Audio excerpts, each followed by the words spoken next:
Kristen itu adalah agama yang independen, tidak ada hubungannya dengan agama Yahudi. Agama Kristen ini adalah sebuah sekte bidat dari Yahudi yang kemudian konsep bertuhan yang mereka punya itu harus mengambil dari kitabnya orang Yahudi untuk dicocok-cocokkan terhadap ketuhanan manusia Yesus demi untuk dijajakan kepada non-Yahudi. Jadi kalau misalnya ada keanehan muncul kemudian, salam satu Tuhan.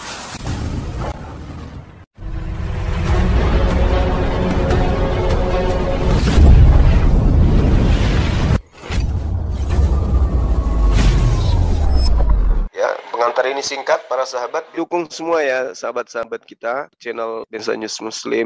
Di like, di subscribe, di share sebanyak mungkin untuk supaya mencegah sahabat-sahabat kita di luar sana tidak terpengaruh terhadap pemurtadan.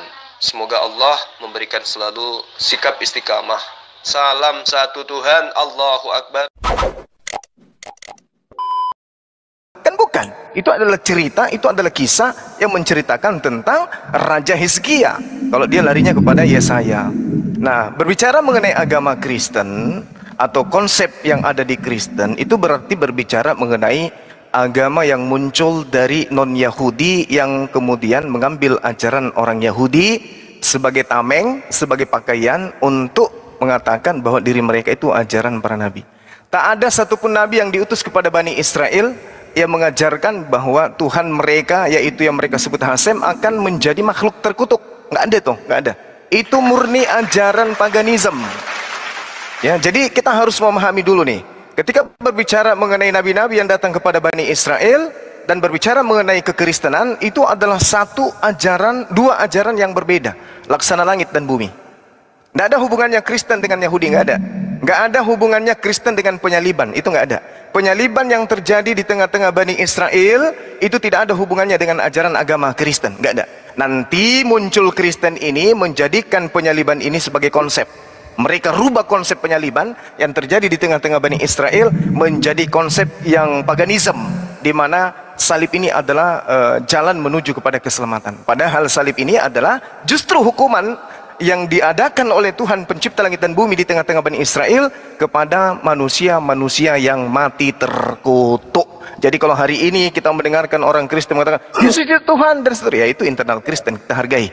Karena Kristen ini adalah agama yang berbeda daripada agama yang dibawa oleh para nabi. Demikian.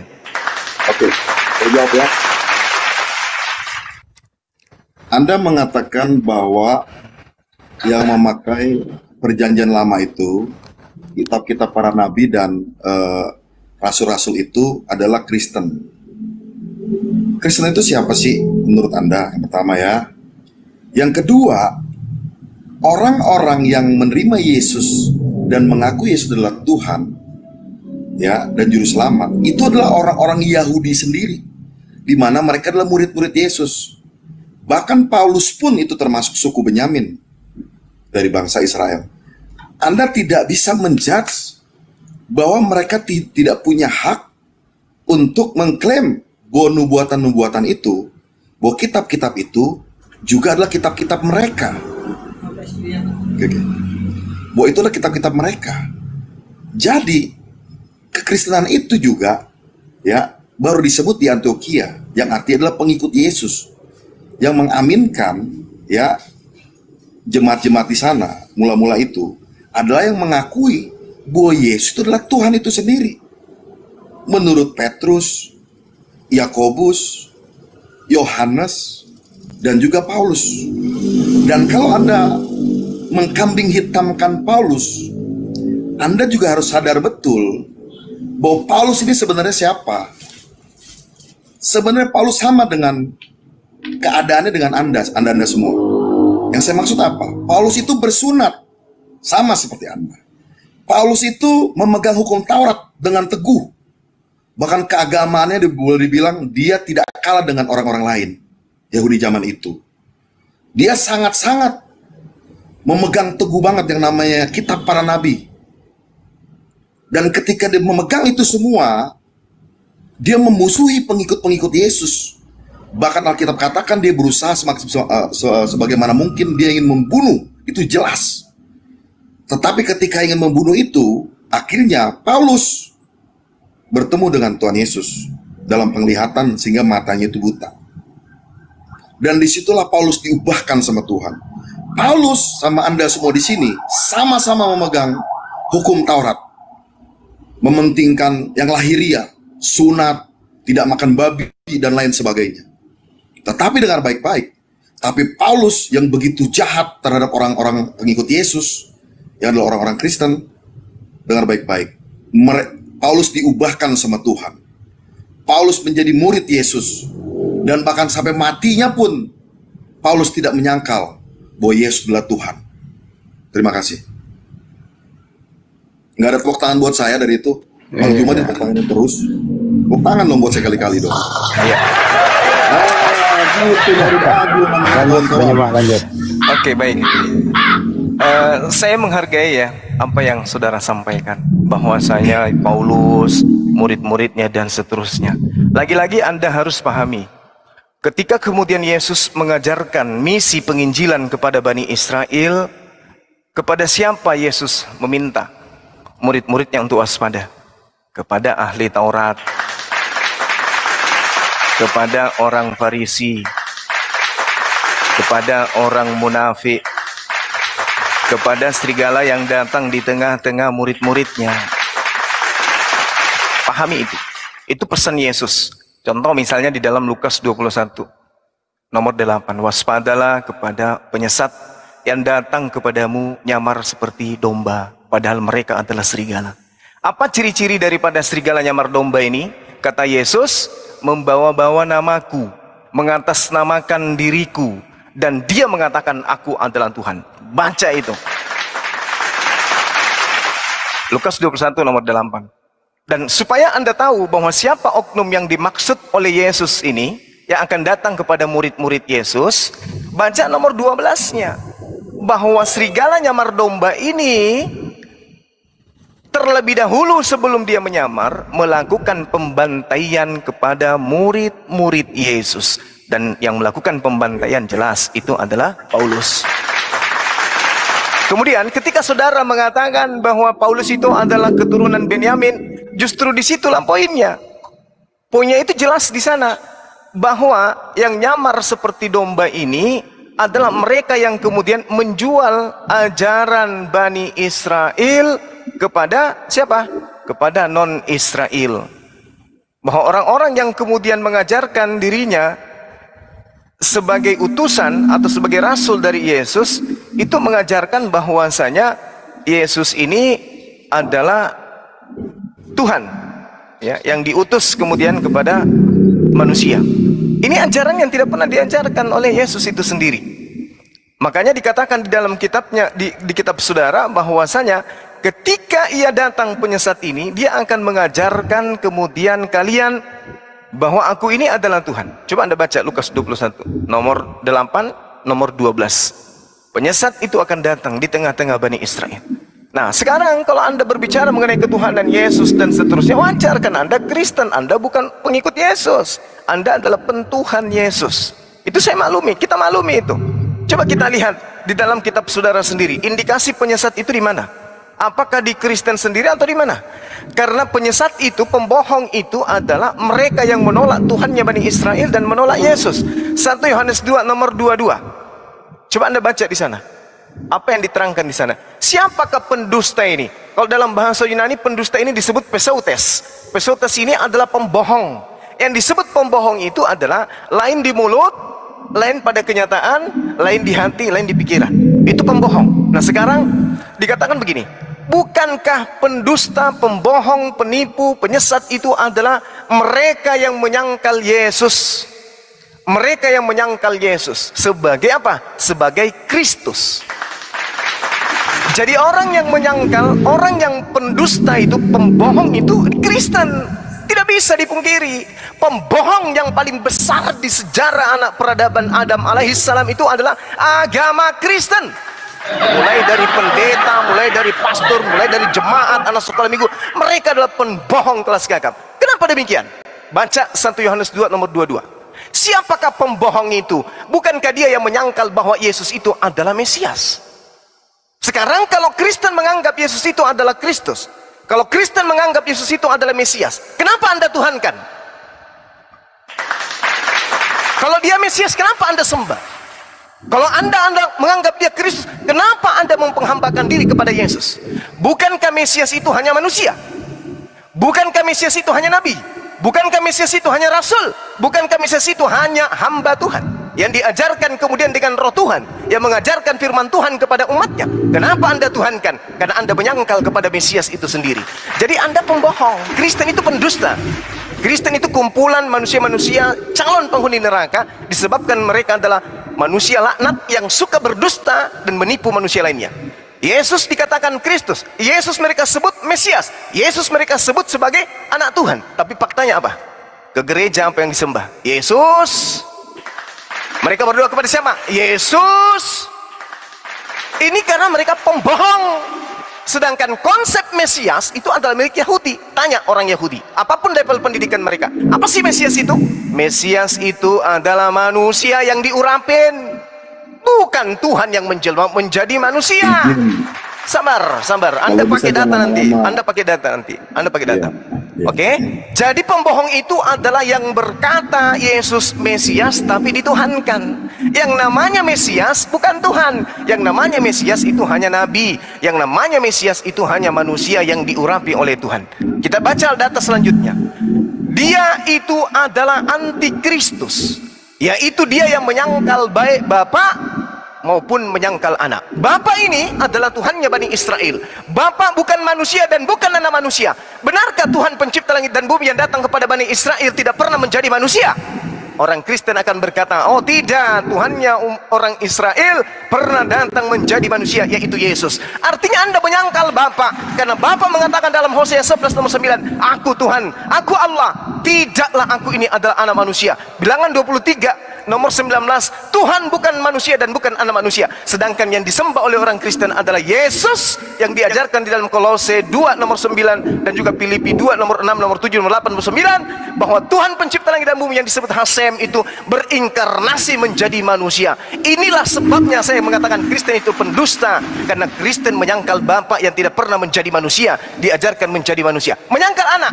Anak ini adalah Yesus. Yesus mengatakan, aku tidak dapat berkata-kata dari diriku sendiri. Aku datang bukan atas kehendakku sendiri. Aku berbuat bukan atas kehendakku sendiri. Aku melakukan apapun yang diperintahkan oleh Bapa untuk aku lakukan. Baca Kisah Para Rasul 2 nomor 22.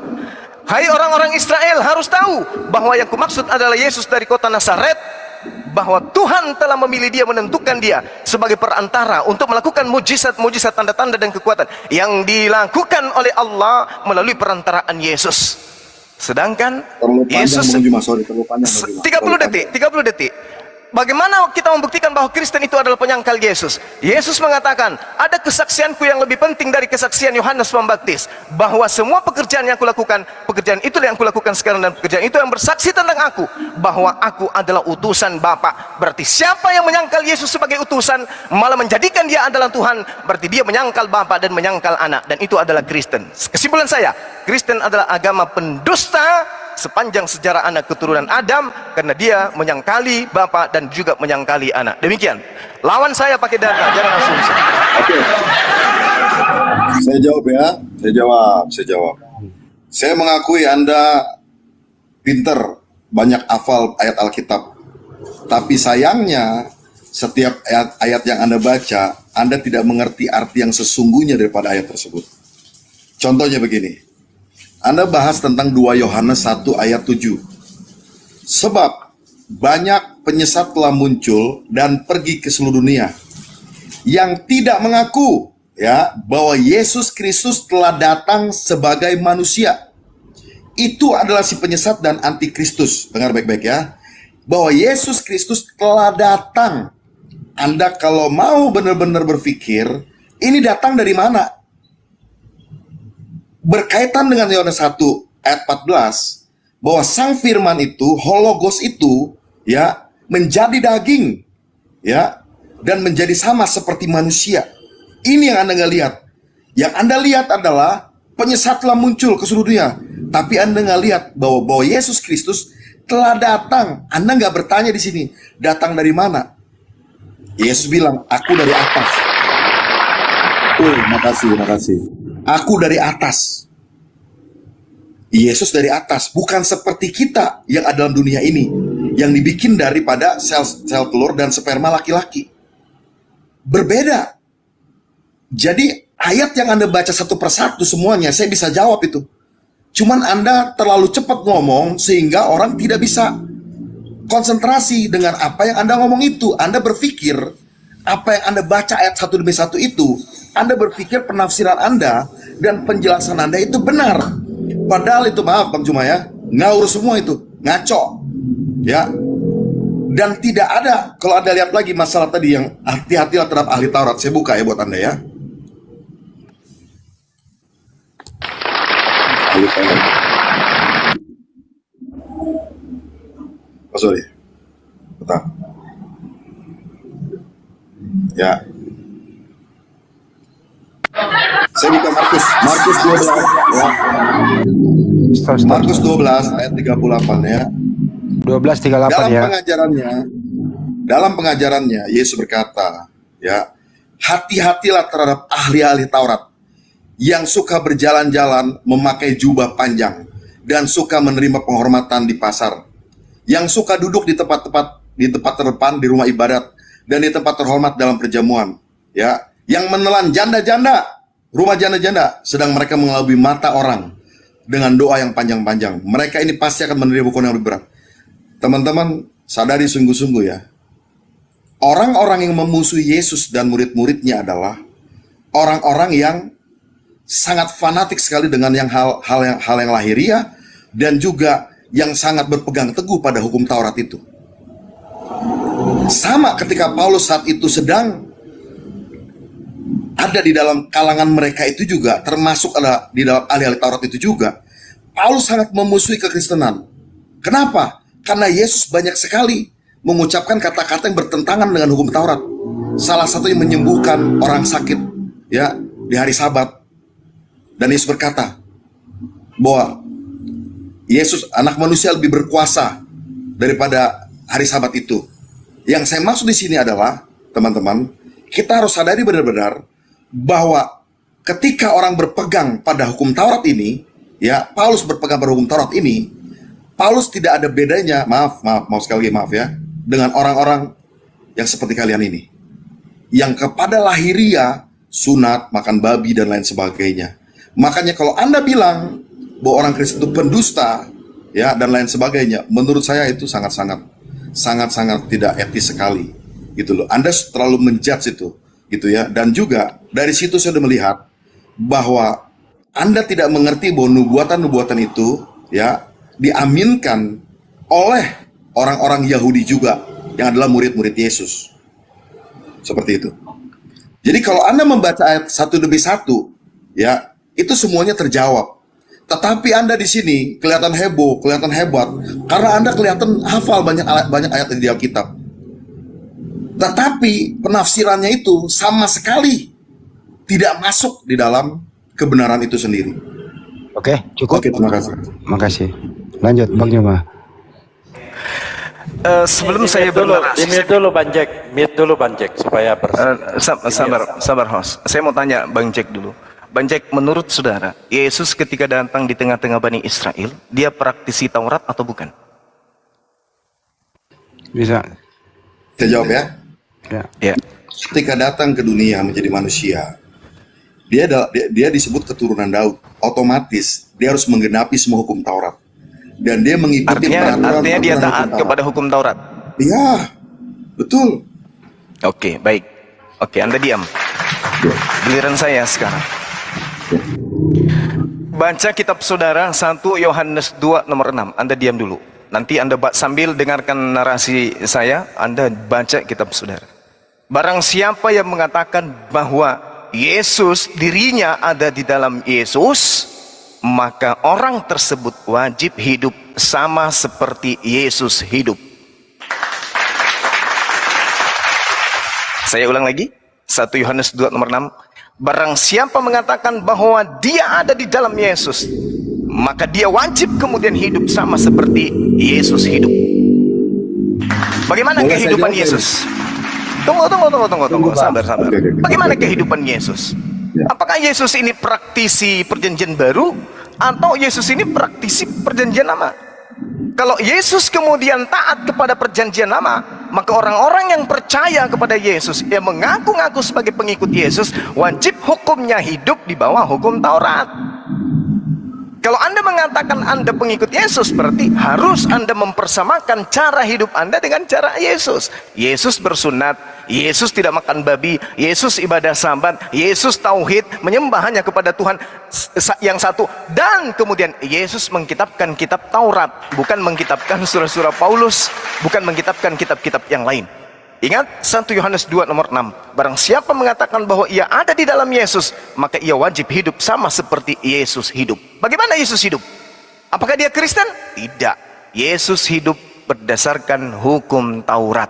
Itu yang pertama. Kedua, Yesus mengatakan di dalam Yohanes 10 nomor 27, aku mengenal muridku, aku mengenal pengikutku, pengikutku mengenal aku, mereka mendengarkan aku dan mengikuti aku.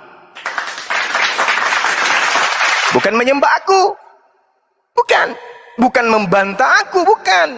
Makanya dikatakan tadi, antikristus itu adalah pembohong yang menyangkal Yesus sebagai Mesias. Sederhana kok itu, Anda salah. Yang saya bacakan bukan 2 Yohanes 1 nomor 7, bukan. Yang saya bacakan adalah 1 Yohanes 2 nomor 22. Oke? Jadi pembohong ini, kata Yesus, Pesaustes, pembohong, penipu, pendusta ini adalah yang berkata dengan mulutnya Yesus itu adalah Mesias. Berkata dengan mulut, Yesus Mesias. Tapi dalam prinsip keagamaannya, Yesus bukan Mesias. Yesus adalah Tuhan. Yesus adalah pencipta langit dan bumi. Yesus segala-galanya adalah segala-galanya. Itulah orang pembohong penipu yang menyangkal Bapa dan menyangkal Yesus. Jadi kalau Anda sudah menyalahi konsep Yesus bukan lagi sebagai Mesias, tetapi dia adalah Tuhan yang datang dalam inkarnasi menjadi manusia, maka Anda itu adalah penipu, Anda itu adalah pendusta. Makanya saya katakan agama Kristen ini adalah agama pembohong, agama yang melegalkan kebohongan demi untuk menyembah anak orang. Ini yang saya katakan 1 Yohanes 2 nomor 22, Mesias itu adalah utusan Tuhan. Mesias itu adalah orang yang diurapi. Tuhan mengatakan di dalam kitab saudara, jangan mengganggu Mesiasku, jangan mengganggu orang yang kuurapi. Itu kata Tuhan. Ya, jadi kalau misalnya dikatakan dalam kitab saudara jangan mengganggu orang yang kuurapi, artinya orang yang diurapi ini bukan Tuhan. Mazmur 105 nomor 15. Apa kata Tuhan di sana? Jangan mengganggu orang-orang yang kuurapi. Apa bahasa Ibraninya orang yang diurapi? Mesiah. Yesus apa gelarnya? Mesiah. Berarti jangan mengganggu Yesus, jangan mengganggu orang-orang. Kalau berbicara mengenai Mesias, berarti berbicara mengenai manusia. Sedangkan Yesus adalah Mesias. Jadi kalau Yesus yang adalah manusia dianggap Tuhan, berarti Anda menyangkal kemesiasan Yesus. Berarti Anda pembohong, Anda pendusta, Anda penyesat, tempat Anda di neraka. Jangan mengusik Mesiasku dan jangan berbuat jahat kepada nabi-nabiku. Itu perintah Tuhan. Yesus nabi. Jangan berbuat jahat, jangan salib. Dengan demikian, siapa yang menyalib Yesus pasti digantikan oleh orang fasik. Jadi yang kalian sembah itu adalah orang fasik. Karena orang yang diurapi, nabi-nabi Tuhan tidak akan mungkin kemudian dibiarkan oleh Tuhan mati terkutuk di atas tiang salib.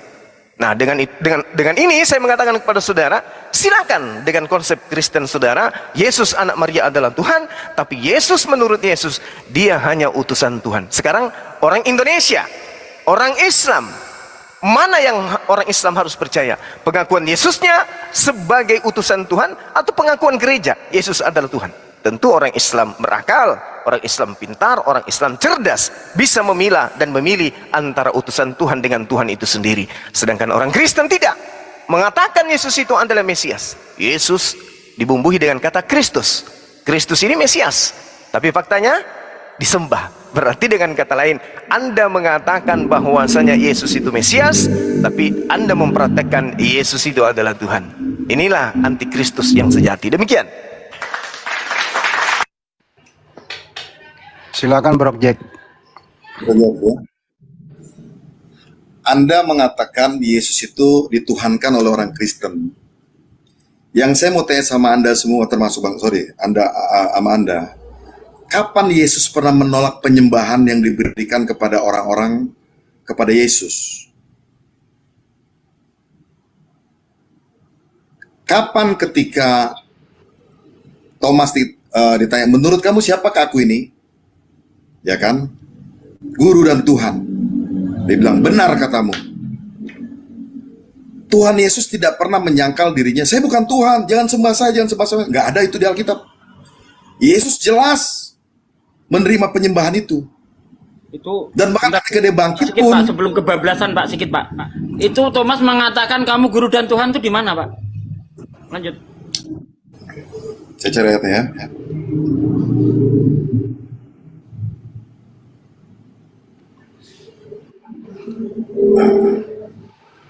Itu Anda mengutip Yohanes 13:13 digabung. Bapak. Ya.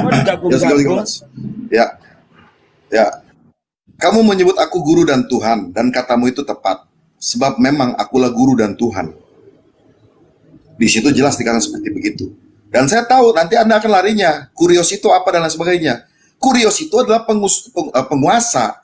Gitu loh. Namanya penguasa itu ada penguasa kecil, penguasa sedang, dan penguasa besar, dan penguasa segala-galanya. Jadi kurios itu dimaksud itu adalah Tuhan itu sendiri. Seperti begitu. Dan banyak sebenarnya ayat-ayat di Alkitab itu yang berkata bahwa bukankah anak manusia itu Tuhan atas hari Sabat. Lalu dia pernah bilang juga, aku ada sebelum Abraham ada. Jadi Yesus ini siapa? Jadi kalau di Alkitab itu, rasul-rasul, murid-murid Tuhan Yesus mengatakan Yesus adalah Tuhan, itu bukan tidak beralasan. Semua itu ada alasan yang kuat di sana. Gitu loh.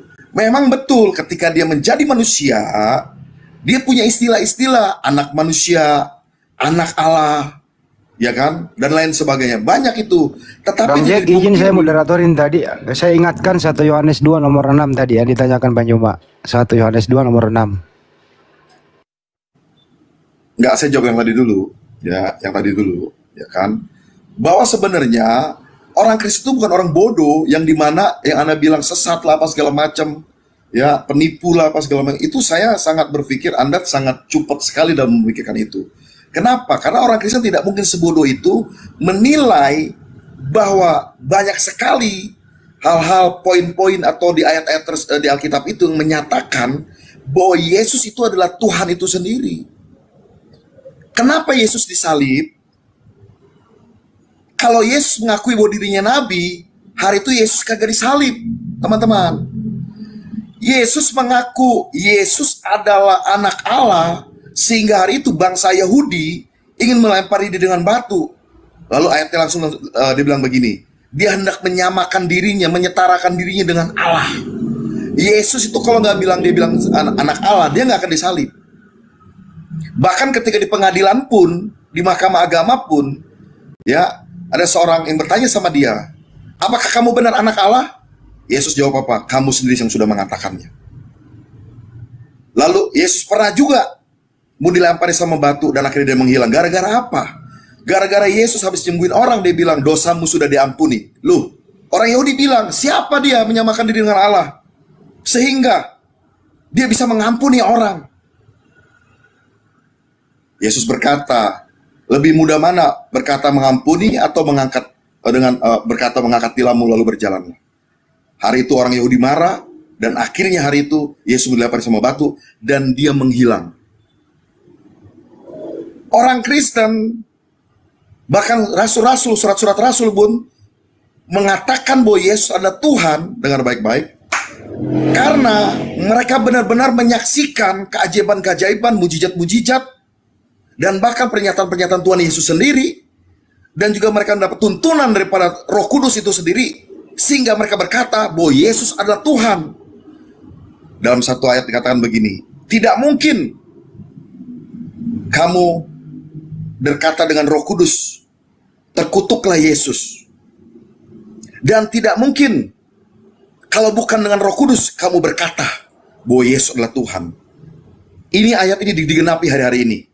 Kalianlah semua di sini yang berkata, orang terkutuk karena kalian gak punya Roh Kudus. Ayat Alkitab sudah katakan dengan jelas. Tidak mungkin kalau kamu ada Roh Kudus bersama dengan kamu berkata terkutuklah Yesus. Bang Jack, saya ingatkan 1 Yohanes 2 nomor 6. Tunggu sebentar. Saya bahas dulu, Bang Andi. Tidak mungkin panjang, Bang. Lo Bang Jumat lama saya boleh ini. Sekarang masa saya nggak boleh? Oke, silakan. Ya, yang adil dong kalau mau diskusi ya. Dan tidak mungkin kamu bisa berkata bahwa Yesus adalah Tuhan kalau bukan oleh Roh Kudus. Ayat ini digenapi. Kalianlah semua di sini, termasuk tapping di bawah, terkutuklah Yesus, untuk orang terkutuk. Hebatnya ayat Alkitab seperti itu. Dan bahkan dikatakan juga di dalam Injil, banyak orang nanti di akhir zaman akan datang, mereka ingin membunuhmu, seakan-akan mereka berbakti buat Tuhannya. Itu sudah digenapi semua hari ini. Bagaimana gereja itu dibom, Anda dengar sendiri dengan menjuarakan apa, mereka berjuang demi apa, mereka Yang kemana-mana topiknya Bang Jack. Loh, ini saya bukan kebenarannya Bang Andi. Makanya saya bilang Anda tidak bisa menyampaikan bahwa kekristenan itu secupat itu, serendah itu, semudah itu, segampang itu. Arti gak? Bahwa orang Kristen mengatakan bahwa Yesus adalah Tuhan, itu semua dasar-dasar dari Injil Matius, Markus, Yohanes, itu sangat jelas sekali. Benar, Yesus tidak pernah berkata begini, aku Tuhan ya, sembah aku ya. Kalau Tuhan Yesus berkata seperti itu, berarti Tuhan itu norak, Yesus itu norak. Sama seperti Anda berkata dalam rumah Anda, panggil saya papa dong, panggil saya ayah dong. Anda nggak usah ngomong sama anak-anak begitu juga, anak-anak Anda akan tahu, oh ayah saya ini ya, bertanggung jawab sama saya ya, sayang sama saya ya, perlakuannya kayak begini. Pasti walaupun dikasih nyuruh, kamu akan bilang, bahwa ini pasti papanya saya. Ini yang saya maksud. Makanya saya bilang, Bang Jack, kepanjangan loh, nggak ke topik. Tunggu. Kalau Anda mau fair, Bang Juma ngomong panjang begitu, saya diem. Ada suruh diem. Sekarang saya ngomong dulu, harus diem juga. Bang Andi, kita sama-sama fair. Karena saya bukan penghujat loh, saya kasih tahu. Saya bukan penghujat, saya bukan tipe penghujat. Ya, 1 Yohanes 2 nomor 6 dulu Bang, terakhir baru ke Bang Juma. 1 Yohanes 2 nomor 6. 1 Yohanes 2 ayat 6. Oke. Barang siapa mengatakan bahwa ia ada di dalam dia, ia wajib hidup sama seperti Kristus telah hidup. Anda jangan langsung berpikir ke hukum Taurat. Sedangkan Yesus sendiri memusuhi di sini ahli-ahli Taurat yang hidupnya tuh munafik. Mereka berpegang pada peraturan-peraturan aja, gitu loh. Sedangkan mereka sendiri nggak menyatakan kasih seperti Yesus. Dia mau mati buat banyak orang, buat menebus segala dosa. Ini yang dimaksud kepada kasihnya Tuhan. Maka Yesus bilang apa? Barang siapa berbuat kasih, dia sudah melakukan seluruh hukum Taurat. Itu ayatnya ada. Jadi Yesus di sini menyatakan, ya kan, kehidupannya adalah dalam kasih itu, teman-teman. Kasihnya itu loh, di mana dia ketemu dengan orang yang berbuat zina, ya kan? Orang-orang ahli Taurat datang, dia pengen dilempari sama batu, ya kan? Dia ketakutan sudah mau dilempari sama batu, ya kan? Yesus malah ngomong gini, sambil nulis-nulis di tanah. Siapa di antara kamu yang tidak berdosa, hendaklah dia yang pertama kali melempar batu kepada perempuan ini. Akhirnya begitu dia balik, Yesus tanya, kemana orang-orang itu? Sudah nggak ada, sudah pergi. Dia bilang gitu kan. Dan akhirnya dia bilang apa? Dosamu sudah diampuni. Padahal Yesus hari itu punya hukum Taurat apa? Hukum Tauratnya apa? Siapa yang berzina harus dilempari sama batu. Tetapi Yesus Bang Jack, cukup saya dihitung 7 menit loh. Halo, tunggu sebentar. Akhirnya si perempuannya dilempari sama batu. Enggak. Ini yang dimaksud dengan kasih. Kasih di sinilah yang harus dicontoh sama kita semua di tempat ini. Maaf ya Bang Juma ya. Anda kalau baca Alkitab, Anda menghafal ayat-ayat firman Tuhan, Anda cuma mau belok-belokkan seperti itu menurut pengertian Anda sendiri. Maaf, Anda menyesatkan banyak orang. Maka daripada itu, menurut saya lebih baik ada seorang itu, kata firman Tuhan, kalau ada penyesat itu dilemparkan ke laut, di lehernya diikat batu kilangan. Bukan saya ngomong, itu ayat firman Tuhan katakan. Jadi ayat yang Anda sampaikan selama ini saya mau katakan tidak sesuai dengan tafsiran atau kebenaran yang sesungguhnya. Terima kasih. Oke, lanjut Bang Juma tanggapi. Dengarkan saudara-saudara muslim yang di bawah, catat semua data yang saya sajikan ya. Karena kita berhadapan dengan umat pembohong, penyesat yang akan menggiring manusia lemah akal menuju kepada neraka. Saya membacakan beberapa data ya, tolong dicatat. Yohanes 14 nomor 31. Tetapi supaya dunia tahu bahwa aku mengasihi Bapa dan bahwa aku melakukan segala sesuatu seperti yang diperintahkan Bapa kepadaku. Bangunlah, marilah kita pergi dari sini. Saya ulang, ini pengakuan Yesus. Teman-teman catat, pengakuan Yesus dari mulutnya. Yohanes 14 nomor 31. Tetapi supaya dunia tahu bahwa aku mengasihi Bapa dan bahwa aku melakukan segala sesuatu seperti yang diperintahkan Bapa kepada aku. Jadi apa yang diperintahkan oleh Bapa kepada Yesus? Tidak bersunat? Tidak mungkin. Makan babi? Tidak mungkin. Membatalkan perintah-perintah Tuhan? Tak mungkin. Ibadah hari Minggu? Tak mungkin. Jadi Yesus mengaku dengan mulutnya sendiri. Tetapi supaya dunia tahu, orang Indonesia tahu, orang waras tahu, orang berilmu tahu, orang berakal tahu bahwa aku Yesus mengasihi Bapa Tuhanku, bahwa aku melakukan segala sesuatu seperti yang diperintahkan Bapakku kepadaku. Catat.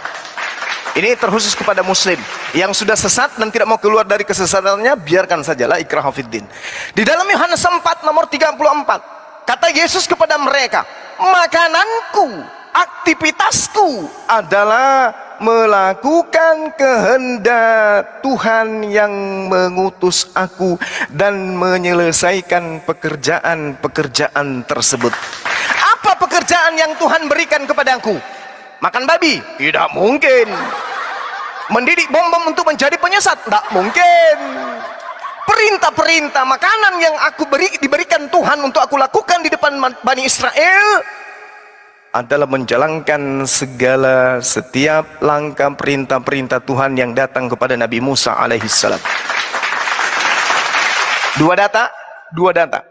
Kata Yesus, bukan kata Bang Suma. Kata Yesus kepada Bani Israel, makananku adalah melakukan kehendak Dia yang telah mengutus aku, dan aku menyelesaikan pekerjaan-pekerjaan itu. Artinya Yesus adalah taat melaksanakan perintah-perintah Bapa. Tidak seperti Kristen, taat melaksanakan perintah-perintah gereja, taat melaksanakan perintah-perintah Paulus, taat melaksanakan perintah-perintah bapak-bapak gereja.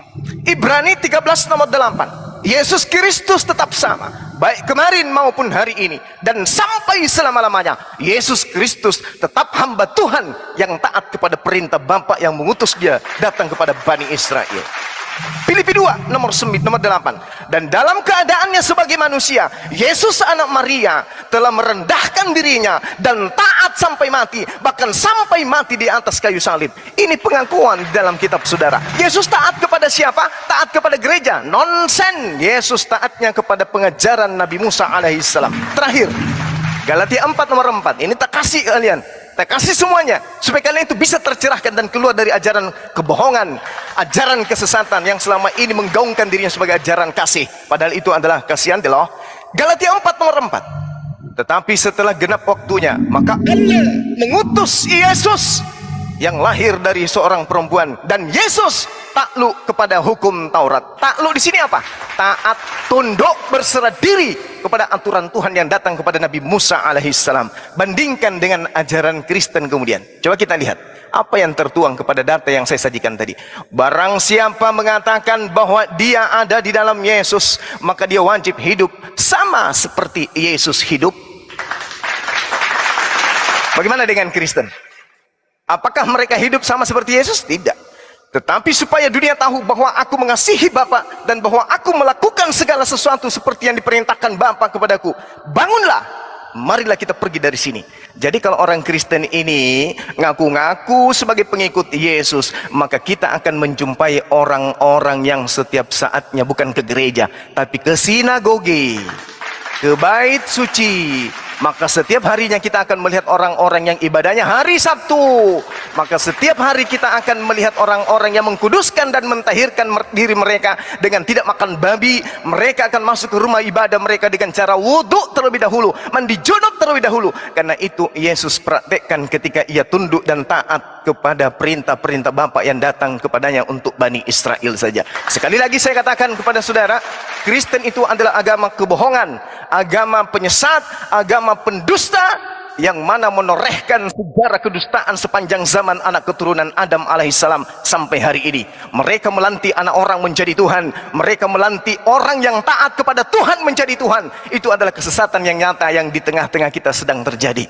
Jadi saudara-saudara muslim, hindari sejauh mungkin, berlari sekencang mungkin dari para ajaran-ajaran Kristen yang menyesatkan manusia, mengajarkan kita menyembah kepada sesama kita manusia. Tapi kalau mereka ingin bermuamalat, mereka ingin berbisnis, mereka ingin bekerja sama dalam hal duniawi, silakan rangkulan. Tapi ketika mereka mengajarkan tentang agamanya, lari sekencang-kencangnya. Kan agama Kristen itu adalah agama yang paling berbahaya di atas muka bumi, menghantarkan manusia ke dalam neraka dan di neraka kekal di dalamnya. Innalladzina kafaru min ahlil kitabi wal musyrikina fi nari jahannam khalidina fiha abada. Nauzubillah tsumma nauzubillah. Silakan bantah saya pakai data bahwa Yesus itu adalah orang yang taat kepada Tuhannya. Yesus bukanlah kafir, Yesus bukanlah Kristen. Kristen itu adalah agama yang membantah perintah-perintah Tuhan yang datang kepada Nabi Musa dengan menjadikan mayatnya Yesus sebagai tumbal di atas tiang salib. Demikian. Sebentar Pak Jack. Sebentar Pak Jack, melalui moderator Pak Jack. Yohanes 14:31, Yohanes 4:34, Ibrani 13 nomor 8, Filipi 2 nomor 8, terakhir Galatia 4 nomor 4. Itu penekanannya Bang, jangan kemana-mana, silakan. Oke, saya membahas makanan dulu ya. Dalam Matius 7 ayat 18 sampai 20 ya. Saya bacakan ya. Sesudah Yesus masuk sebuah rumah untuk menyingkir dari orang banyak, murid-murid bertanya kepadanya tentang arti perumpamaan itu. Maka jawabnya, apakah kamu juga tidak dapat memahaminya? Tidak tahukah kamu bahwa segala sesuatu yang dari luar yang masuk ke dalam seseorang tidak dapat menajiskannya? Karena bukan masuk ke dalam hati, tetapi ke dalam perutnya, lalu dibuang ke jamban. Dengan demikian ia menyatakan semua makanan halal. Ini Yesus yang ngomong. Anda mencomot-comot ayat yang menurut Anda itu berpihak kepada Anda. Tetapi ketika Anda berkatakan Yesus taat sampai mati, padahal Anda sendiri tidak percaya dengan Yesus itu mati. Yesus diserupakan. Jadi saya melihat dalam kondisi Anda berdialog sama orang sekian lama ini, Anda cuma mencari ayat-ayat yang menguntungkan Anda dan menafsirkan semau pikiran Anda sendiri. Tetapi ketika ada ayat-ayat yang tidak berpihak kepada Anda nggak mau jujur membuka itu semua. Makanya saya katakan, Anda dalam berdebat, berapologet seperti begini, maaf, kami orang-orang Kristen yang mengerti tentang Alkitab kami, bagaimana cara menafsirkannya, ya, itu kami sangat ketawa sekali. Dan makanya nggak heran ketika Yohanes 14:31 dulu. Yohanes 14:31 dulu, Bang. Tunggu dulu. Makanya ketika Anda terus membacakan ayat demi ayat secara cepat, Anda kelihatannya pinter. Tetapi maaf, kami sangat tahu banget Anda cuma memotong-motong ayat semau-maunya Anda dan memotong-motong ayat ya seberuntung-beruntungnya Anda di dalam berdialog seperti begini. Saya tidak marah. Cuman saya mau perjelas saja keadaan Anda dalam menghafal ayat itu seperti itu adanya. Makanya maaf, orang Kristen yang saya moderator Bang Jack, langsung ke data. Yohanes 14:31 dulu dibahas Bang, silakan. Oke. Yohanes 14 ayat 31. Oke, saya jawab. Tetapi supaya dunia tahu bahwa aku mengasihi Bapa dan bahwa aku melakukan segala sesuatu yang seperti yang diperintahkan Bapa kepadaku. Bangunlah, marilah kita pergi dari sini. Saya bahas ya. Menurut pemahaman saya, bahwa Yesuslah Bapa itu sendiri. Di dalam perikop ini diceritakan bahwa Yesus itu membawa figur seorang Bapa. Yesus melakukan segala sesuatu yang diperintahkan Bapa kepadanya. Artinya adalah Yesus menjadi teladan di dalam perikop ini supaya orang yang membaca ini benar-benar tahu siapa yang mengutus Yesus itu, siapa yang berotoritas atas Yesus itu, yaitu Bapaknya itu sendiri. Yesus itu Bapa itu sendiri. Barang saya melihat aku, dia sudah melihat Bapa. Karena aku dan Bapa adalah satu. Ini pemahaman ini dalam sekali. Anda nggak bakal sampai ke pemahaman yang seperti ini, gitu loh. Contohnya lagi, masalah seperti maka Yesus sangat ketakutan Lanjut ke sekali. ayat kedua, Pak, cukup. Oke, itu saya jawab ya satu ya. Yohanes 4:34. Oke, saya jawab. Bentar. Yohanes 4:34. Kata Yesus kepada mereka, makananku ialah melakukan kehendak Dia yang mengutus aku dan menyelesaikan pekerjaannya. Jadi di dalam misinya itu, Yesus menyelesaikan apa yang memang sudah menjadi blueprintnya atau set plan-nya daripada yang namanya Bapa itu sendiri. Di mana Dialah yang menggenapi itu di dalam kehidupan perjalanan dalam misi penyelamatannya itu, gitu loh. Dan dikatakan di sini, makananku ialah kehendak Dia yang mengutus aku dan menyelesaikan pekerjaannya. Bukan berarti ketika Dia berkata aku utusan, Dia itu bukan Bapa itu sendiri. Sama ketika saya punya perusahaan sekarang nih, ketika ada bagian marketing yang yang nggak bener, susah ditelusuri kejahatannya, keganjilannya, saya otomatis mengutus diri saya sendiri untuk masuk menjadi manajer marketing di sana. Apakah saya bukan utusan? Utusan. Apakah saya bukan si bos? Saya si bos juga. Ini yang dimaksud. Galatia lagi, Pak. Galatia 4 nomor 4. Galatia 4 nomor 4.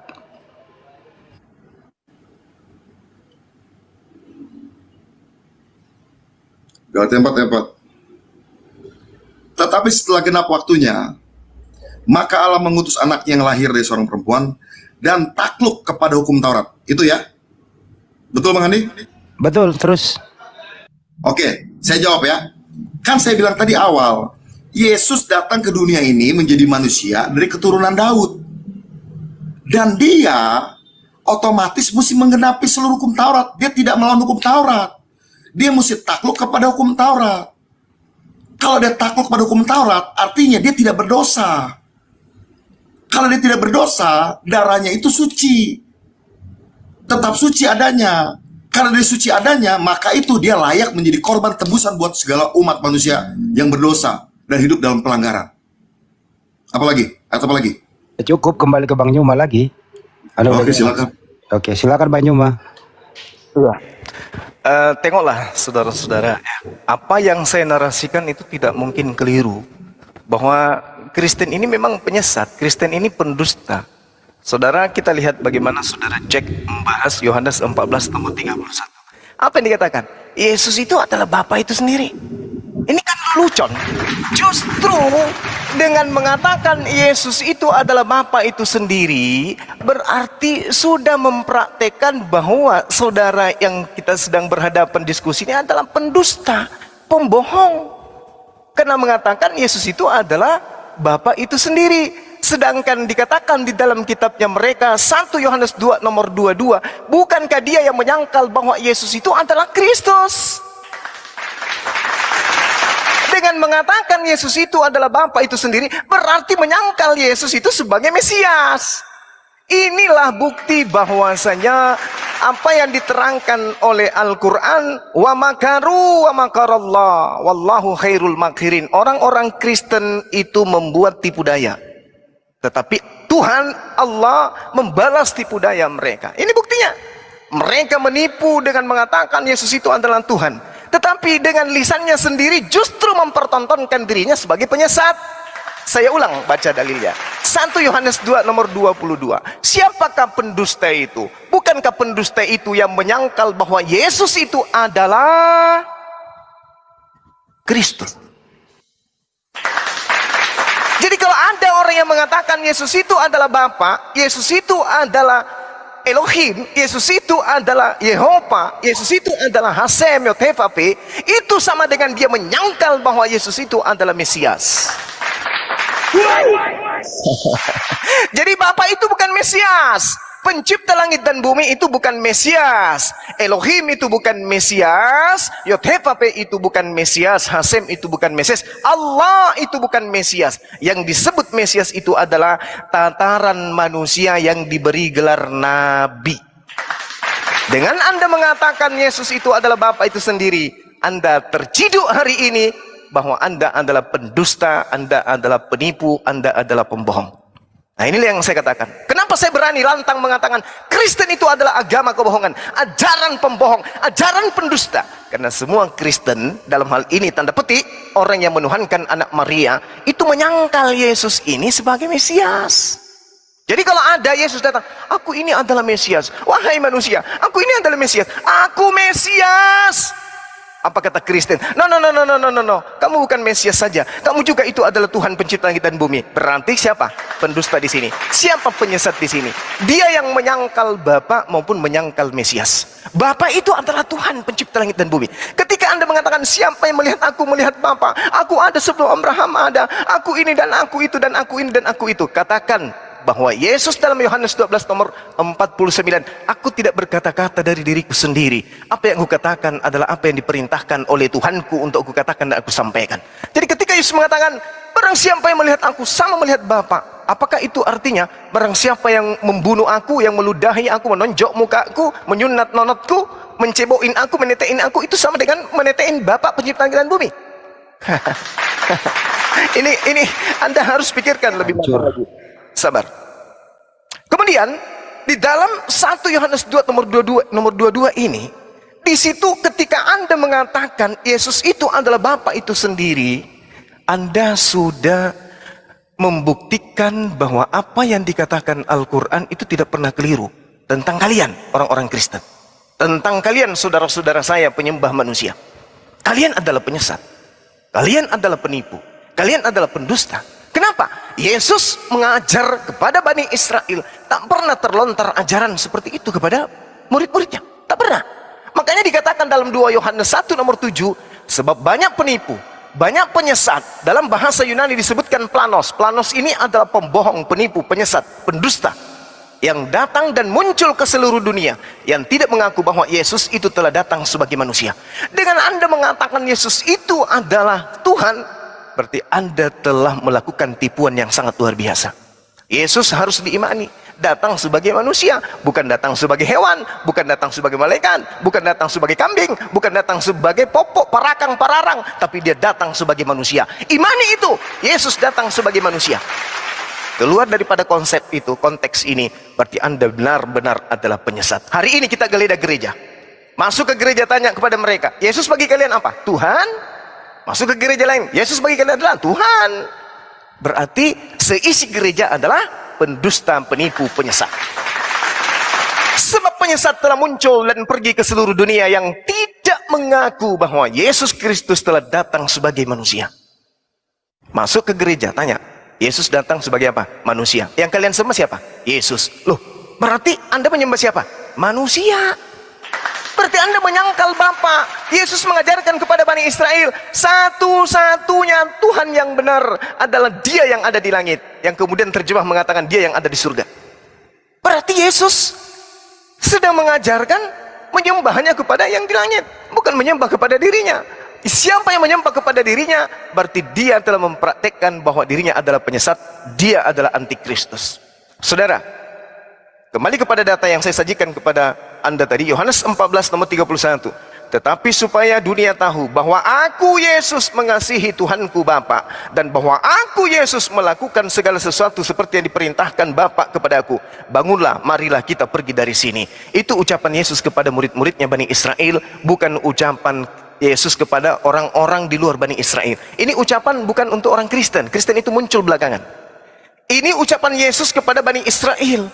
Aku melakukan segala sesuatu yang diperintahkan oleh Tuhan kepadaku. Artinya Yesus ini adalah hamba Tuhan, bukan Tuhan itu sendiri. Sedikit, 30 detik.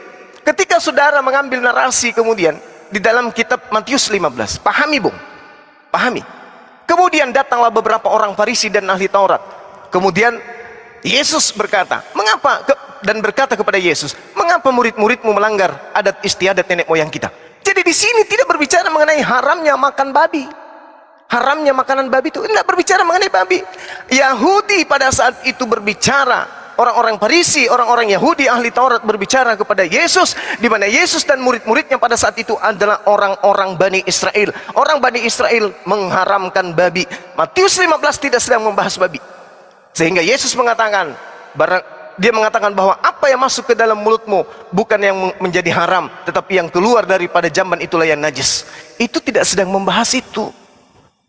Tidak sedang membahas itu. Ya.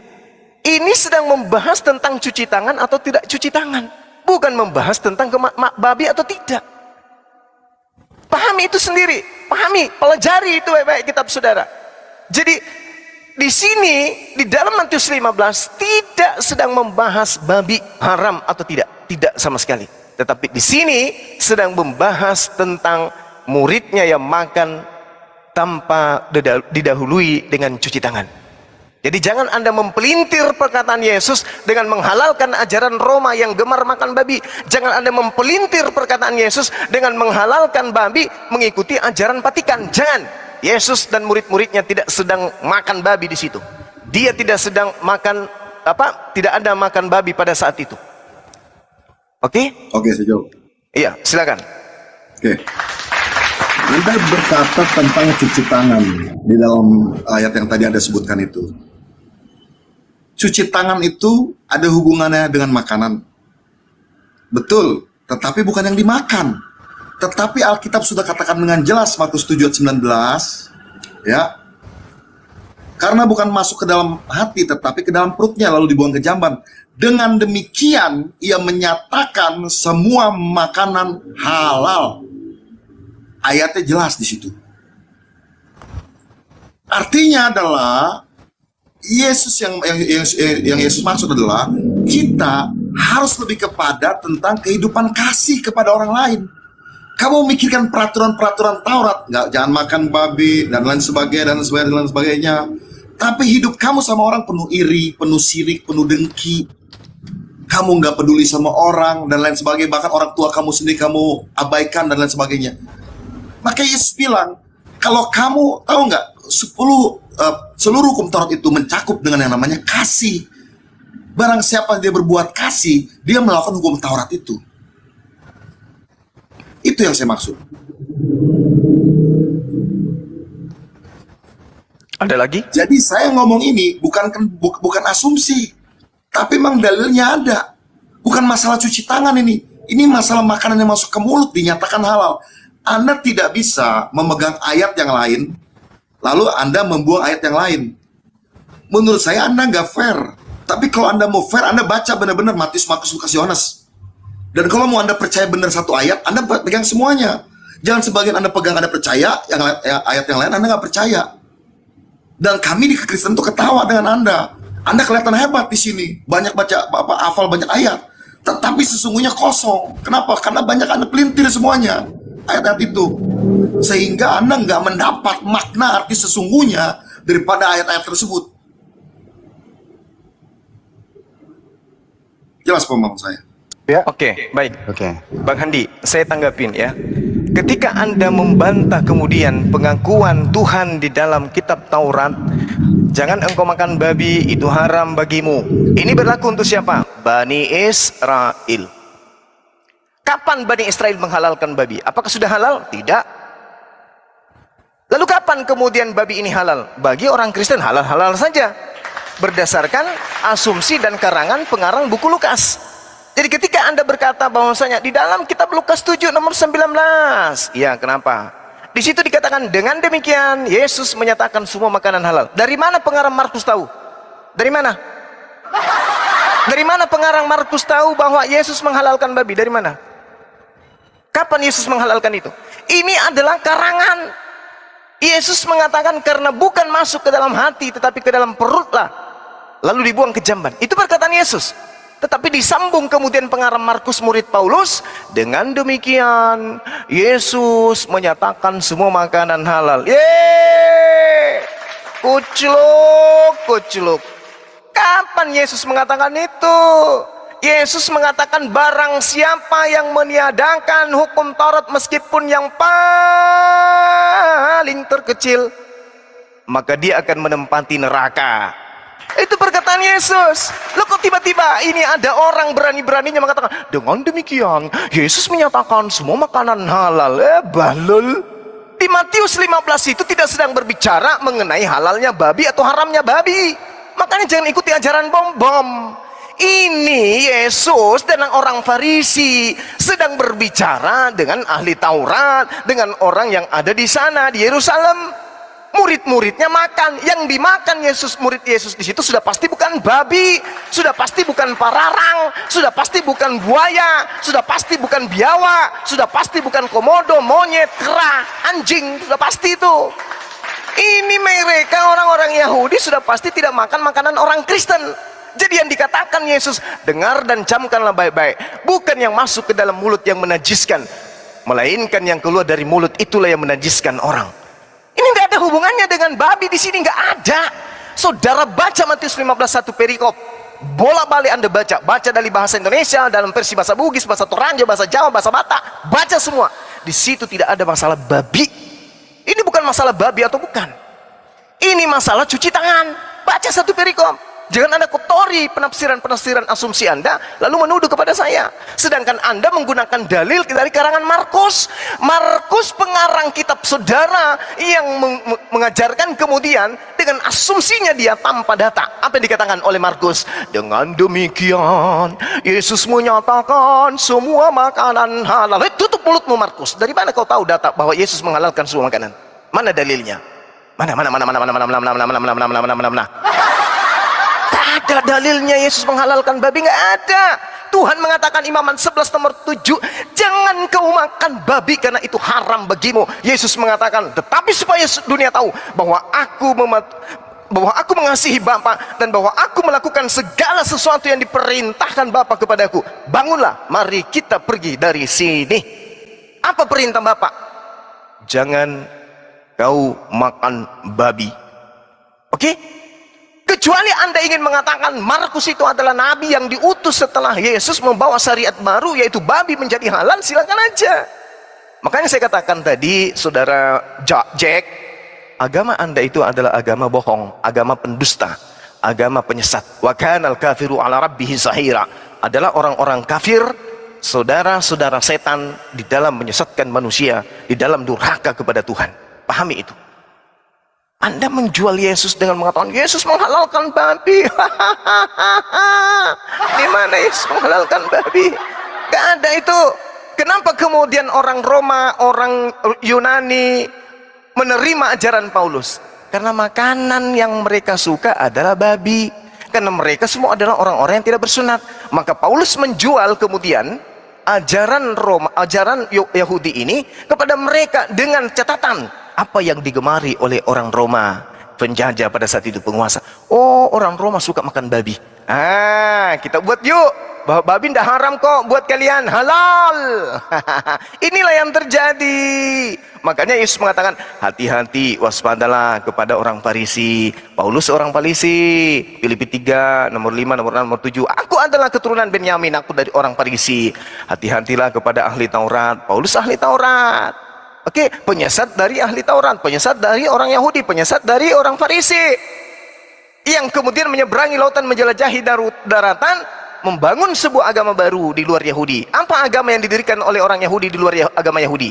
Apa agamanya? Islamkah? Bukan. Hindu? Bukan. Katolik? Yes. Itulah agama pertama yang didirikan oleh orang Yahudi di luar Yahudi. Agama bidat, penyembah terhadap manusia pemakan babi. Demikian Bung, silakan tanggapi saya dengan ilmu, jangan curhat. Malas aku dialog dengan orang yang curhat aja. Jangan.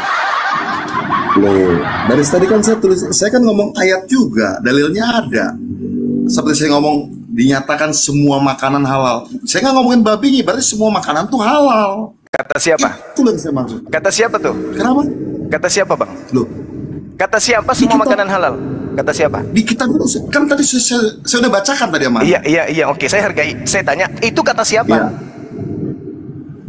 Kan tulisan Markus tulis begitu. Iya, kata siapa? Saya tanya, kata siapa semua makanan halal? Di Markus 7 ayat 19 dikatakan. Iya, itu pertanyaan saya. Itu kata siapa, saudaraku? Pertanyaannya kata Yesus atau kata Markus? Udah, silakan. Iya, Yesus yang ngomong. Itu. Dengan demikian dia menyatakan semua makanan halal. Udah, silakan. Cukup umat Islam menilai, silakan. Iya kan? Dia kan ngomong sendiri, bukan yang ke dalam perut yang yang masuk yang menajiskan, tapi yang keluar dari mulut yang menajiskan. Kan Yesus menyatakan sendiri. Ada mau ngomong babi, kayak mau ngomong apa, kayak itu nggak penting buat saya, gitu loh. Yang penting Yesus sudah menyatakan sendiri di sini. Jelas kan? Jadi fokusnya adalah kekristenan itu bukan kepada tradisi atau adat istiadat, tetapi kepada kehidupan kasih yang Yesus ajarkan, di mana kita boleh memberikan hidup kita buat orang lain, gitu loh.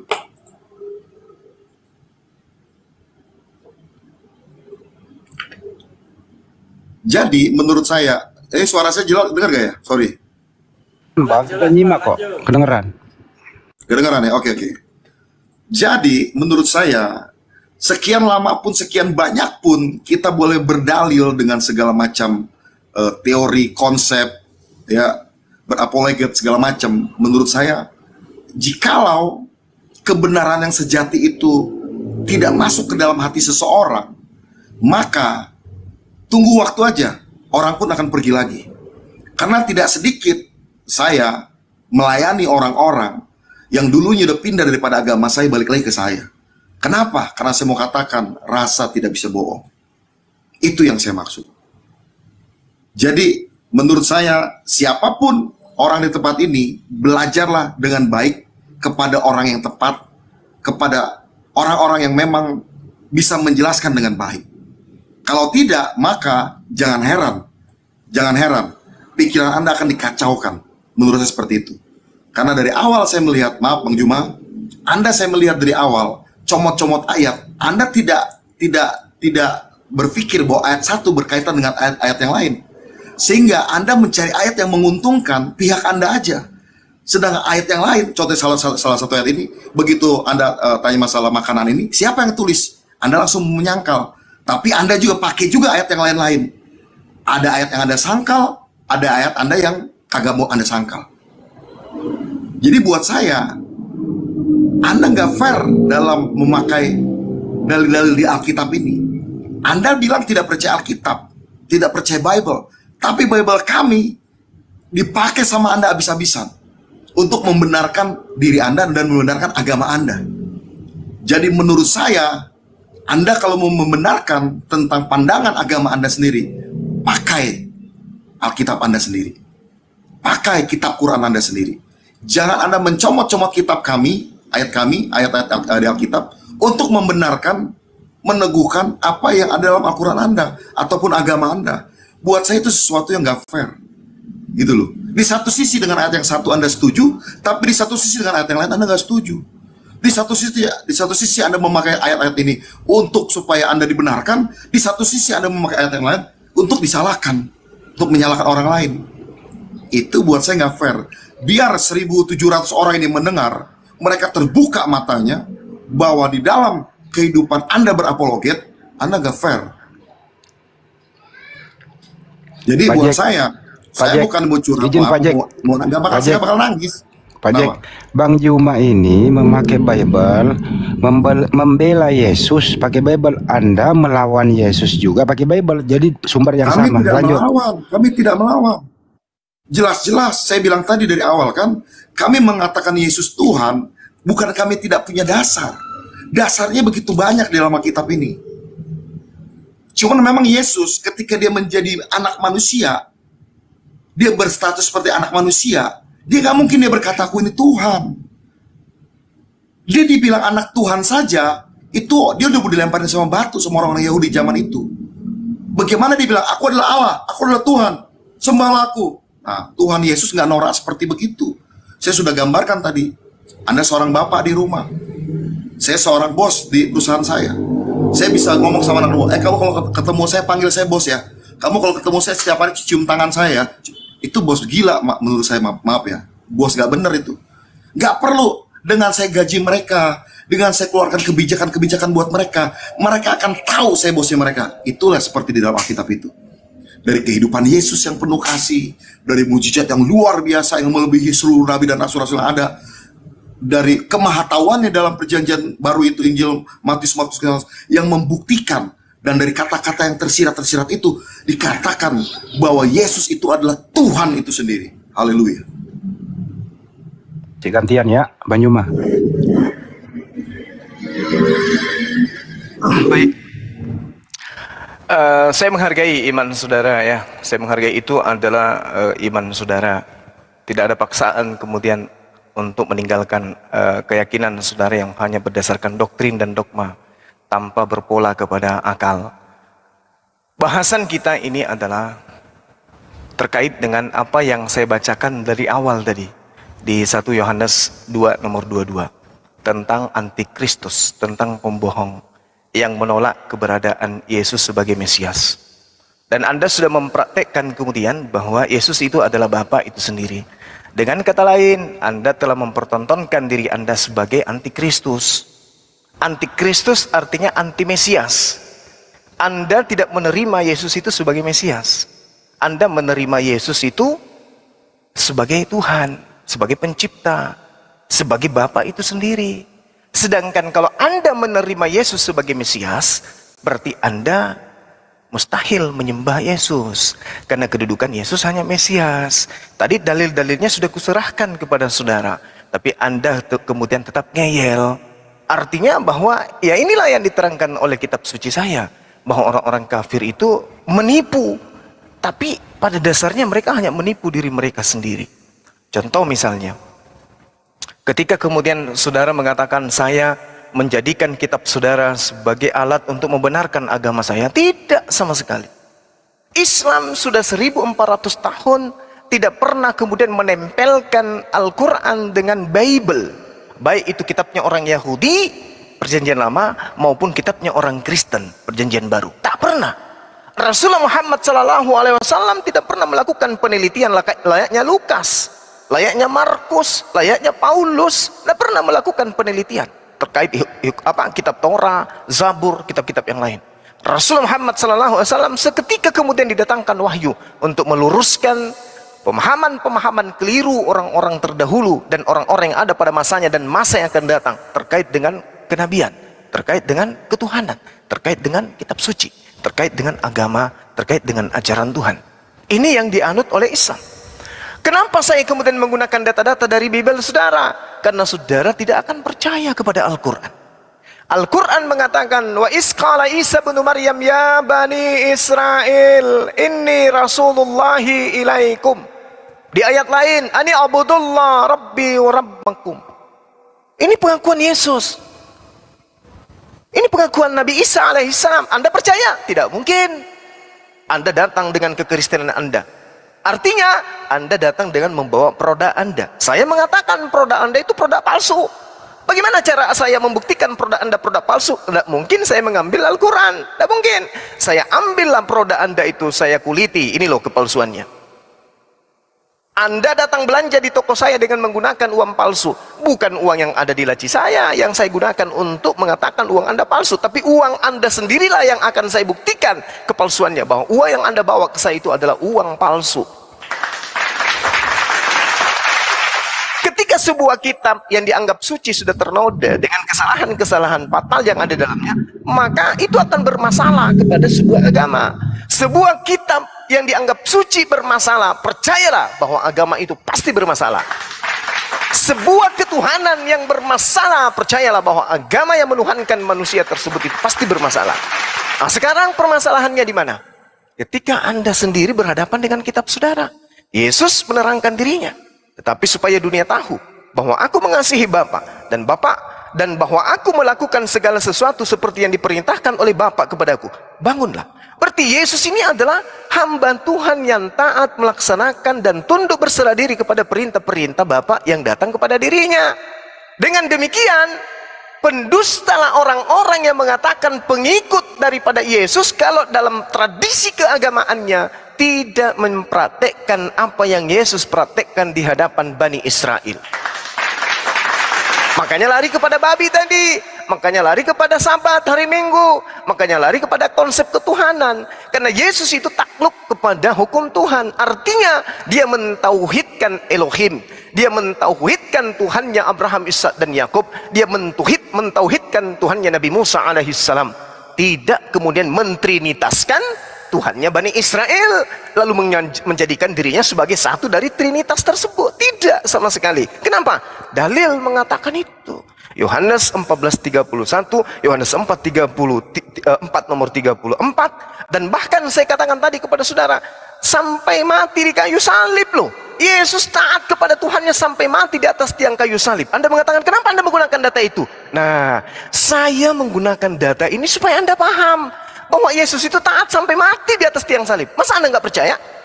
Kalau Yesus taat mati sampai di atas tiang kayu salib, harusnya Anda semua Kristen mengakhiri hidup kalian dengan cara mati di atas tiang salib. Karena kenapa?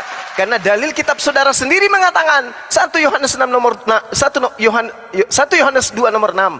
Barang siapa yang mengatakan bahwa dia ada di dalam Yesus, maka dia wajib hidup sama seperti Yesus. Bagaimana Yesus mengakhiri hidupnya? Bagaimana Yesus meninggalkan dunia ini? Dengan cara apa? Dengan cara mati di atas tiang salib. Orang yang mengaku berada dalam diri Yesus harus hidup seperti Yesus. Maka Yesus mengakhiri hidupnya dengan mati di atas tiang salib. Sejatinya orang Kristen kalau mengaku sebagai pengikut Yesus, mengaku sebagai orang yang taat dan kasih kepada Yesus, harus mengakhiri hidupnya di atas tiang salib. Saya tidak menyangkal, ini kitab saudara yang mengajarkan, saya hanya meluruskan saja. Kalau Anda mengatakan saya mencomot-comot, silakan. Saya belum pernah melihat pendeta begitu berkhutbah dia membaca kitab Kejadian sampai kitab Wahyu, nggak ada. Yang mereka ajarkan hanya yang berkesinggungan dengan perfuluhan, ayat-ayat yang perfuluhan, Maleakhi 3 dan seterusnya. Hanya itu anjingnya yang dia. Barang siapa yang berkata Yesus, Yesus, itu anjingnya yang dibacakan. Mereka tidak mau jujur mengatakan bahwa Yesus itu adalah hamba Tuhan yang taat kepada Tuhan. Mereka tidak berani mengajarkan Yesus itu adalah penganut ajaran Taurat dan Yesus bukan Kristen. Yesus itu adalah orang Yahudi yang taat kepada kitabnya orang Yahudi. Sedangkan Kristen adalah orang Kristen yang taat kepada kitabnya orang Roma, yang menjadikan Yesus orang Yahudi ini sebagai Tuhan. Demikian. Silakan Mojek di penekanan lanjut. Oke. Makanya saya bilang tadi, Anda mencomot-comot ayat itu dan menafsirkan seenak-enaknya. Ketika ayat firman Tuhan berkata barang siapa percaya pada Yesus, dia wajib hidup seperti Yesus. Ya kan? Anda lalu menyuruh supaya orang mati di salib. Itu kan sangat bodoh sekali. Bodohnya luar biasa. Lalu Anda juga mungkin nyuruh, kan Yesus nggak kawin, berarti Anda jangan kawin. Nanti Anda ngomong lagi, kan Yesus tinggal di Israel, semua pindah aja ke Israel semua. Itu kan pemahaman yang sangat-sangat buat saya bodoh. Maaf, karena Anda sudah mengatakan umat kami bodoh, penipu dan lain sebagainya ya, gitu ya. Dan saya mau katakan di sini, boleh izinkan saya mengatakan Anda sangat bodoh sekali dalam menafsirkan ayat firman Tuhan. Yang dimaksud di situ adalah di mana Yesus memberikan hidupnya buat orang lain. Jangan egois, nyatakan kasihmu kepada orang lain. Jangan cuma ribut-ribut dalam tradisi agama dan lain sebagainya, tapi kehidupan kamu, kebaikan kamu nggak dilihat sama banyak orang. Itu yang saya maksud. Maka saya bilang sekali lagi, penafsiran Anda terhadap ayat Alkitab itu sangat bodoh sekali. Jelas saya bilang begitu, ya. Karena Anda sudah ngomong duluan tadi. Maaf ya, karena Anda sudah bilang penipu segala macam. Saya sudah bilang tadi bahwa kekristenan menganggap Yesus adalah Tuhan, itu semua ada dalilnya. Jelas itu. Makanya bisa berdebat sampai hari ini. Ya. Dan yang kedua, ketika saya katakan Yesus itu adalah Bapa, dalilnya pun ada. Ya. Yohanes 1 ayat 14. Sang firman itu menjadi manusia. Sang firman itu siapa? Yaitu Yotevave itu sendiri. Yotevave disebut siapa? Di zaman perjanjian lama, dia itu Bapa itu sendiri. Ketika saya membahas tentang keesaan Tuhan, ketauhidan, ehadnya Tuhan, Anda bilang sama saya bahwa saya sesat. Padahal di mata kekristenan, Yesus itu adalah Tuhan itu sendiri. Bapa itu Tuhan itu sendiri. Roh Kudus Tuhan itu sendiri. Di mana Tuhan di Kristen tidak ada tiga, tetapi satu. Tidak ada yang lain. Jadi kalau Anda ngomong sama saya, berkata bahwa Allahnya orang Kristen adalah 3, dengar baik-baik, sekali lagi saya bilang, Anda tidak mencerna dengan baik, dan Anda terus terjebak di dalam kesesatan. Terima kasih.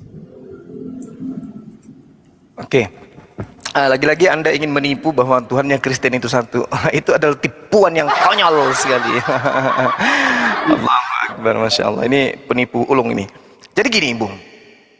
Ketika Anda mengatakan, apakah kami harus mati disalib? Ya harus.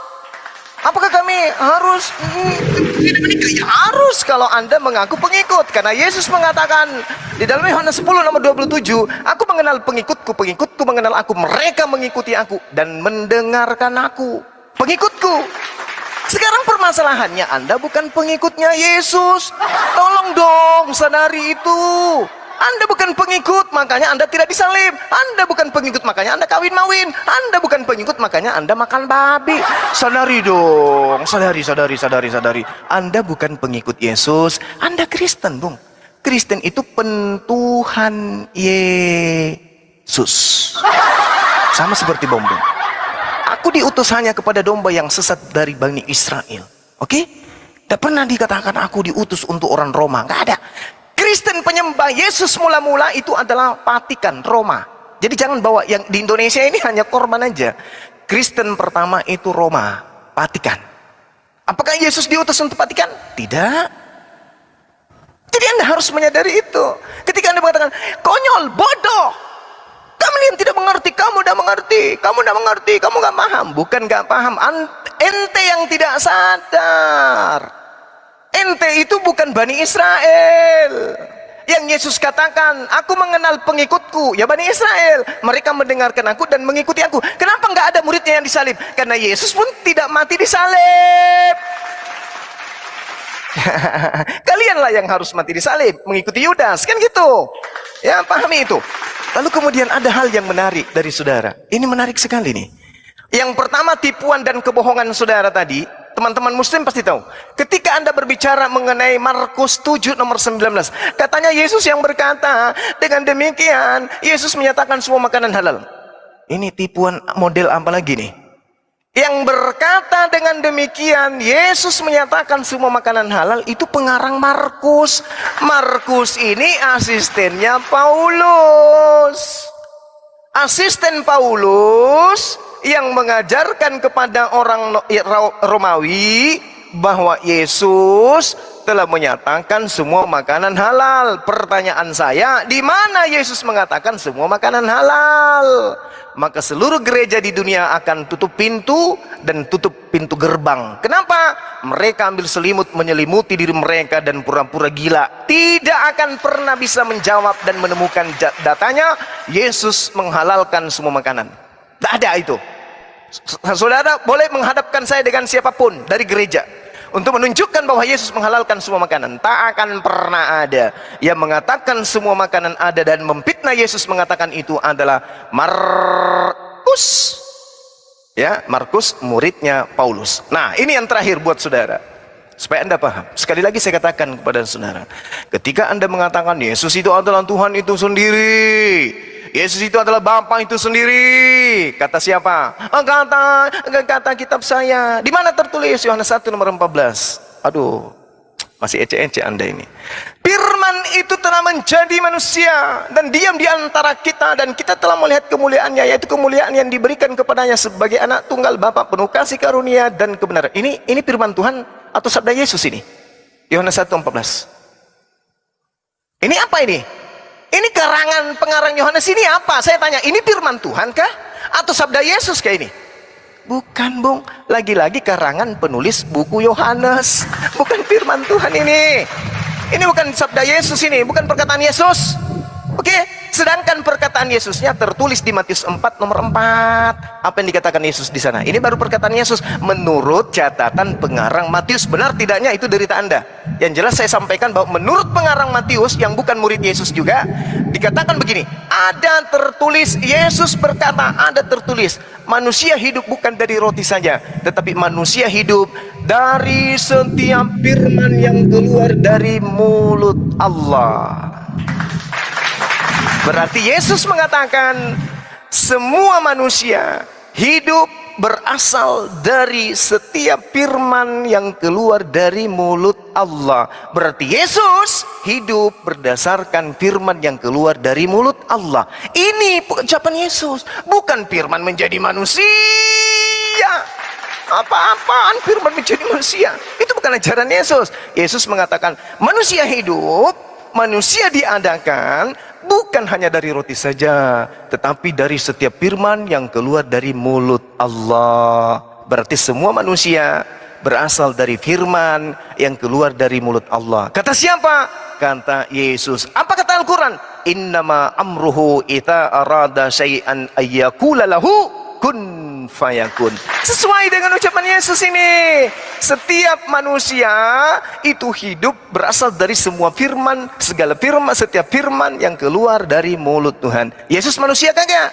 Manusia. Berarti Yesus adalah manusia yang diciptakan berdasarkan firman yang keluar dari mulut Allah. Sama seperti Bang Suma.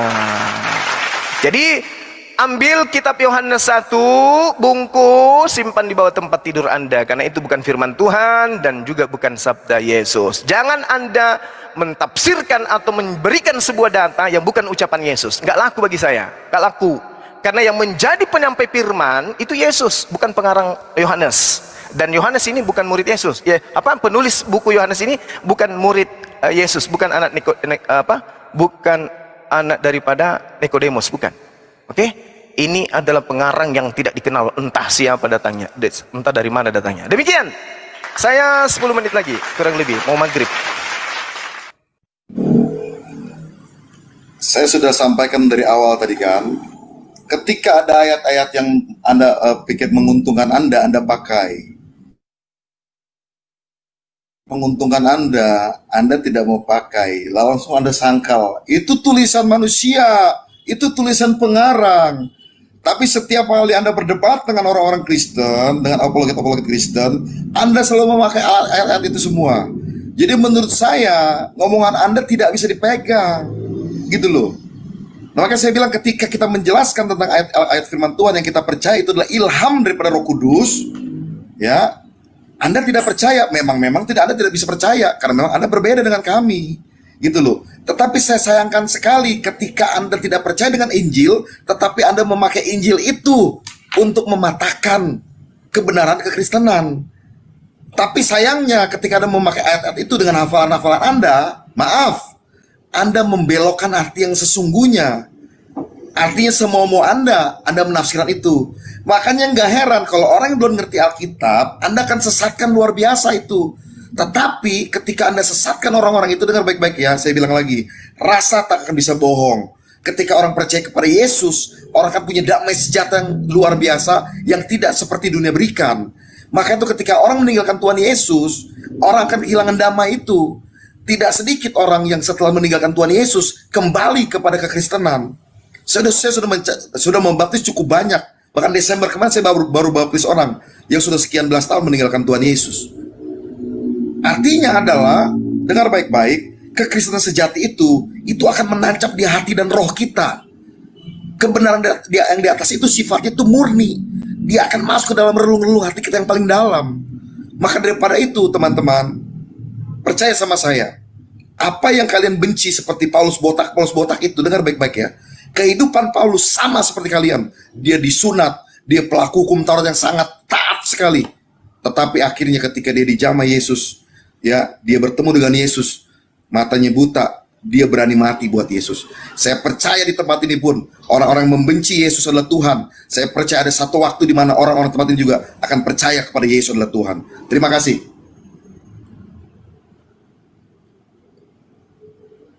Oke. Ya, jadi Anda membanggakan kemudian Paulus. Padahal Paulus ini di dalam Kisah Para Rasul 21, Paulus bertaubat dari mengajarkan ajaran Kristen.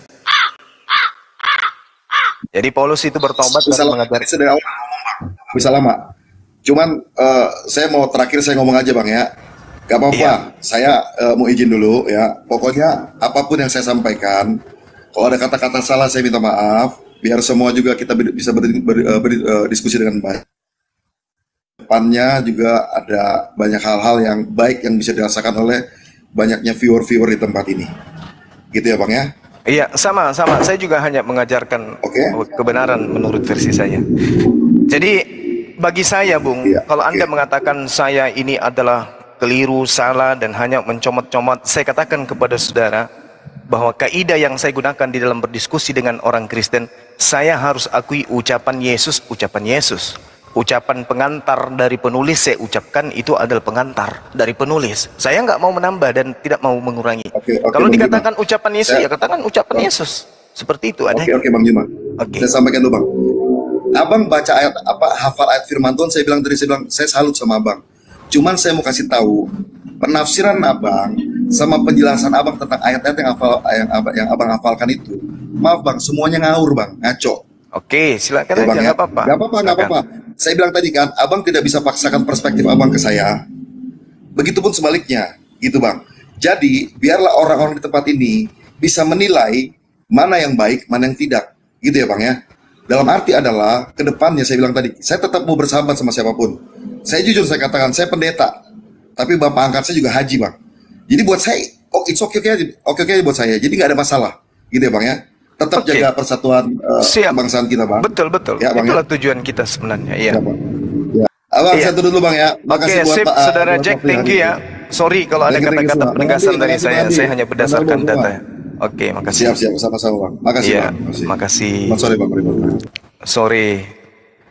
Oke teman-teman, saya simpulkan ya bahwasanya ketika saudara kita Kristen mengatakan diri mereka adalah pengikut, lalu Markus di dalam kitab mereka, apa yang saya terangkan dalam 1 Yohanes 2 nomor 6, barang siapa mengatakan bahwa di dalam diri dia ada Yesus, maka wajib, nah ini ada penekanan dalam kitab mereka, wajib epoilo atau prolonge dalam bahasa Yunani, wajib kemudian harus, maka dihitung dia berhutang kalau mereka tidak melakukan apa yang dilakukan oleh Yesus. Diterangkan dalam kitab mereka sendiri, barang siapa mengatakan bahwa dirinya ada di dalam Yesus, maka dirinya wajib hidup sama seperti Yesus hidup, katos, seperti atau sebagaimana dalam bahasa Yunani. Mereka harus hidup sebagaimana Yesus hidup. Yesus hidup seperti apa? Di dalam kitab yang kita sajikan tadi, Yohanes 14 nomor 31, jelas sekali kemudian Yesus mengajarkan taat kepada seluruh perintah-perintah Tuhan yang datang kepadanya. Artinya Yesus ini adalah praktisi Taurat. Sehingga pengikut Yesus berdasarkan 1 Yohanes 2 nomor 6 semuanya harus menjadi praktisi Taurat. Berarti selama tinggal ajaran Kristen. Karena Yesus tidak pernah mengajarkan Kristen. Yesus tidak pernah mengajarkan prosesi-prosesi yang dianut oleh agama Kristen. Sedangkan Yesus mengatakan, aku taat kepada seluruh perintah-perintah Bapa yang datang kepadaku. Ketaatan Yesus menghantarkan dia menjadi orang Yahudi, bukan menghantarkan dirinya menjadi orang Kristen. Seperti itu saudara-saudara, sahabat-sahabat yang dimuliakan oleh Allah. Jadi yang kedua, siapa yang menolak Yesus itu adalah antikristus. Siapa dia? Yang membantah dan menolak Yesus itu adalah Mesias. Barang siapa dia mengatakan Yesus itu adalah Tuhan, Yesus itu adalah Allah, Yesus itu adalah Bapa, Yesus itu adalah Elohim, berarti dengan kata lain mereka telah menolak Yesus sebagai Mesias. Karena Tuhan pencipta langit dan bumi bukan Mesias. Karena Mesias itu adalah level nabi, level orang yang diurapi untuk mengajarkan firman Tuhan kepada kaumnya. Dan yang terakhir ya adalah terkait dengan fitnahan yang dilakukan terhadap Yesus, di mana Markus yang dia tunjuk nomor 7 bab 7 nomor 19 ya, bahwa demikianlah ia menyatakan semua makanan itu halal. Ini adalah fitnah besar, kebohongan besar yang dipintakan kepada Yesus, yang adalah bukan firman Tuhan dan bukan sabda Yesus, melainkan adalah pengantar dari penulis kitab Markus. Karena bukan masuk ke dalam hati, tetap ke dalam perutlah, lalu dibuang ke jamban. Lalu dengan demikian Markus menuliskan, dengan demikian Yesus menyatakan semua makanan halal. Jadi Markus ini ya mengatakan bahwa babi itu halal, bukan Yesus.